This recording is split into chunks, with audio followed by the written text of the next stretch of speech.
but this character of yours does not intrigue us. I'd advise you advertise this elsewhere else. For women with short, nicely trimmed blonde hair in a bob, and wearing a nice black business suit and said professionally, handing me back my design. Her cold, icy blue eyes were focused on me, not a hint of remorse or pity on her features. I wanted to say something, but I just couldn't. My throat felt tight and dry. All the confidence I had built up to walk in here and share my ideas gone. All three of them, women plus the two men, stared at me, all sitting at their nice, long, smooth wooden table. It felt like I had been staring at them for hours, trying to see if at least one of them would change their mind. Sadly, they just sat there, waiting for me to take back my drawing. Are you gonna take it or not? The woman asked. Yeah. Thank you, ma'am. I appreciate you all for giving me some of your time. I said quietly, a hint of sorrow present in my tone, as I took back my drawing and shook all of their hands, all of them not even cracking a smile at me. Quickly, I scrambled to get all my papers I had spread out and put them back in my vanilla folder, and made my way out of their office. I closed the door on my way out quietly. I looked to my left. I saw my 15-year-old daughter Casey sitting there waiting for me. Her bright green eyes scanned my face, and a frown framed those pink lips of hers. "Dad, are you okay?" she asked softly. I tried to reply to her, to tell her I was fine. The heaviness of my heart wouldn't allow me to do so. All my hopes and dreams were crushed, and my ideas were flushed down the toilet. "Let's go home, honey. I'll make lasagna for dinner," I said quietly, reaching out my hand, motioning her to come over. She got up quietly and walked over to me. I gently placed my hand on her back, and we walked out of the studio. During our drive home, I was silent, as Casey looked at all my sketching of what I thought was my best creation, Artist. Artist was supposed to be a fun, loving, funny cartoon character. She did all sorts of things as babysit kids, which she loved, and would probably screw up a couple of times, just like any other wacky cartoon character. She also liked to play instruments and sing, but most of all, hence the name Artist. Artist was supposed to love drawing. She would paint, sketch, and draw things to come to life, such as teleportation, portal holes, bunnies, dinosaurs, even people. Just about anything that would make her friends and the community happy. She would be considered a hero, someone with a huge heart to match her personality, but she was rejected. And now I would have to start all over again. This is the fifth time she's been turned down, and I'm not sure of how much longer it could take. After 30 minutes of driving, my daughter and I arrived home, next to our fairly sized creamy yellow house. I pulled up into the driveway, and that's when she decided to ask, "Dad, why do people reject artists?" she asked softly. I glanced over at her, and then back at my hands that were still placed on the smooth black steering wheel. I tried to search for a decent answer in my head, but even that didn't help. I was lost for words. I dropped my hands off the steering wheel and sighed, then looked at her. "Sweetheart, it's hard to answer. Why she's been rejected so many times. You see, some people expect more quality and something these days. It makes life a bit harder, but I think Artist has quality.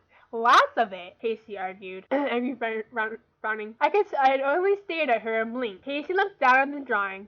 Big, beady, black cartoon looking eyes staring up at her. "I don't think you tried hard enough." Before I could stop her, Casey had already ran out of the car with a vanilla folder clutched to her chest. I would be lying if I said I didn't see a few tears running from her eyes. I sighed. Even if Casey was considered too old for cartoons, still loved Artists like her sister.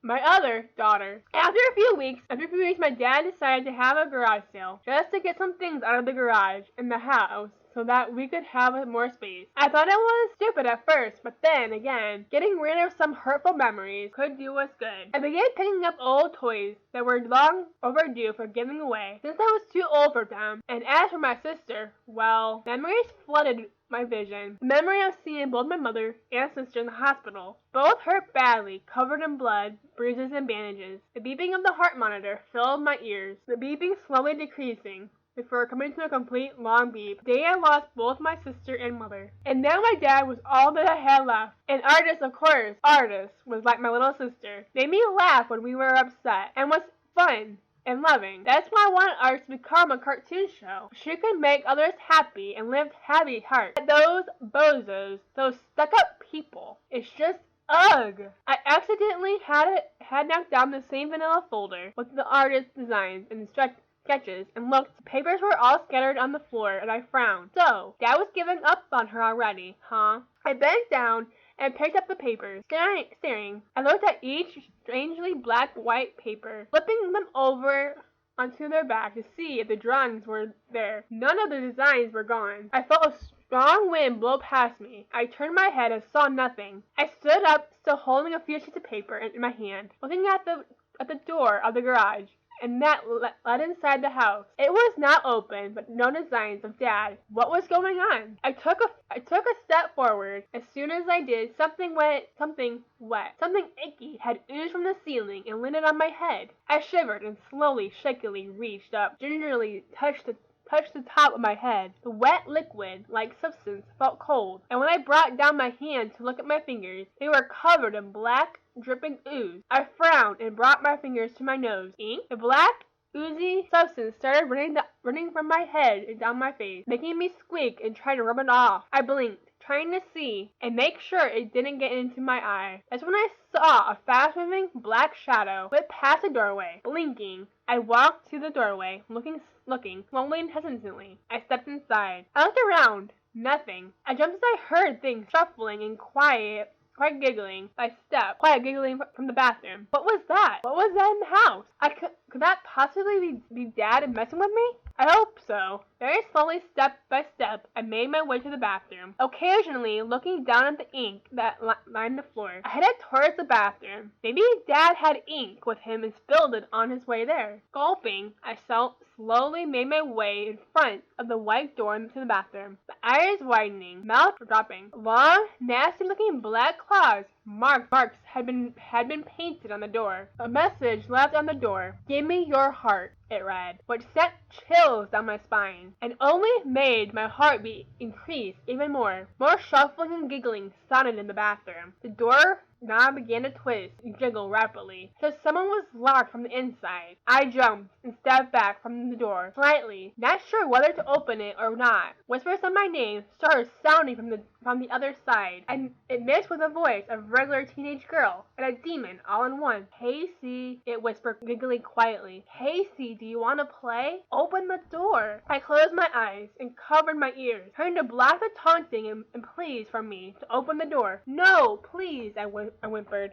trying to back away from the door, but my body wouldn't move, like I was paralyzed. Temptation finally took over, and I grabbed the golden doorknob and opened the door, and soon regret it. There standing there was a female with snow white, pale skin, the blackest black hair I ever saw, with empty black eye sockets, a cartoon-like mouse nose, and a long twisted smile across her face. She wore a turtleneck sweater, similar to Artist's black and red striped turtleneck sweater. Only this one was gray and black striped. She wore black capri jeans just like Artist did, but black sneakers. She looked like a more human demonic artist, which scared me. That same black ooze substance was dripping down from her hair, down her face from her eye socket, making her face look like she was melting. It just stood there, staring at me. I could only stand there and stare, not able to move my body from pure fear. I scanned the bathroom. It was covered in ink. In a dark red liquid. It splattered everywhere. I opened my mouth, trying to scream, but no sound came out of my mouth, only quiet squeaking. The thing stared at me. I took a step. Before it could travel further, I screamed. I screamed loudly to where the neighbors could probably hear, to where the city would probably hear. Casey! I heard my dad's quick footsteps race towards the bathroom door.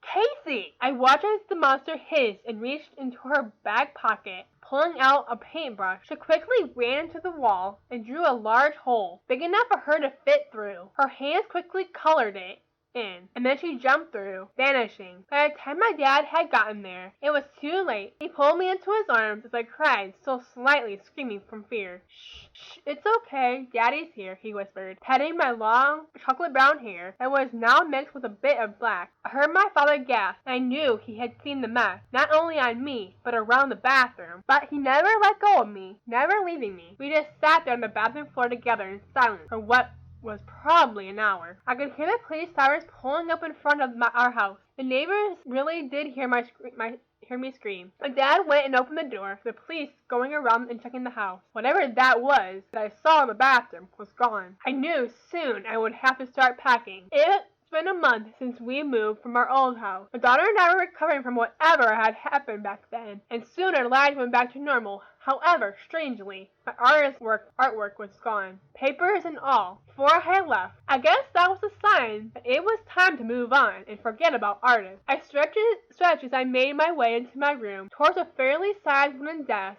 that I had bought, which had everything I needed: pencils, a lamp for me to see, pens, ink, paintbrushes, kitchen paper, etc. I sat in my chair and scooted it up a bit, rolling up the sleeves to my pale blue collared button-up sweater, loosening my red and black striped tie a little to get more comfortable. I scratched my messy chocolate brown hair, my eyes focusing on the paper in front of me. I cleared my throat and took a pencil, examining its point. Satisfied, I pressed the point on the paper just when I was about to start sketching on my new character. My daughter screamed and filled my ears, and I jumped up, knocking my chair over and rushing toward her room. "Casey!" I yelled, my sock-covered feet sliding to a stop on the chestnut brown wooden floor, hands catching my fall by gripping the door frame. My eyes widened as I stared at what was in front of me. It looked almost exactly like artist, only it was demonic, terrifyingly frightening. She craned her neck, and her head snapped towards me. Her neck was twisted at a completely impossible 180-degree angle. Her face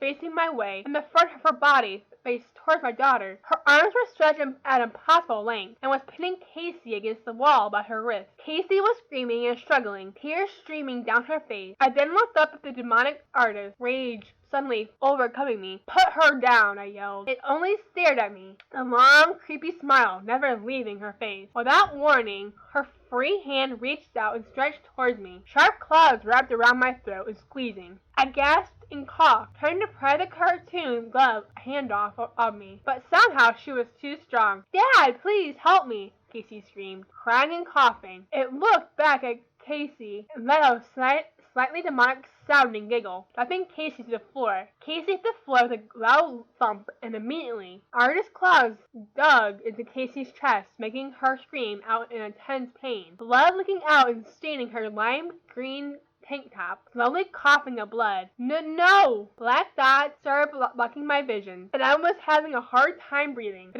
The demon artist stuck her fingers deeper and deeper into Casey's chest, and in one quick tug, it pulled out my daughter's beating dark red organ. My poor baby's heart. Tears filled my closing eyes as Casey's corpse laid there, unmoving, eyes still open wide, and blood pooling from her mouth, running down her cheeks and pooling around her head on the floor. My heartbeat increased rapidly. Next thing I knew, I had passed out. 2 months of being locked up in there. 2 months. I was surrounded by white, cushiony walls for what seemed like forever. I sat in the corner, rocking back and forth, tears running from my eyes. I had lost everything. My wife, my daughters, my happiness, my sanity. I tried to move my arms from inside the straitjacket, but my arms weren't going anywhere. I wasn't going anywhere. The bright lights that lit the room started blinking, and my eyes widened. Every time the lights were out and I was in complete darkness, I saw it. And not just it, my family as well. My wife, my 2 daughters, all very pale, with empty eye sockets with the black, thick ink running from them, and their mouths. All 3 of them had holes the size of their fists in their chest. When the lights went back on, all 4 were gone. I quickly got up and looked at the camera. "Help!" I screamed. Let me out of here!" I screamed at the camera. The camera guard just stared at the screen in the certain room, confused. Whoa, what the fuck?" he mumbled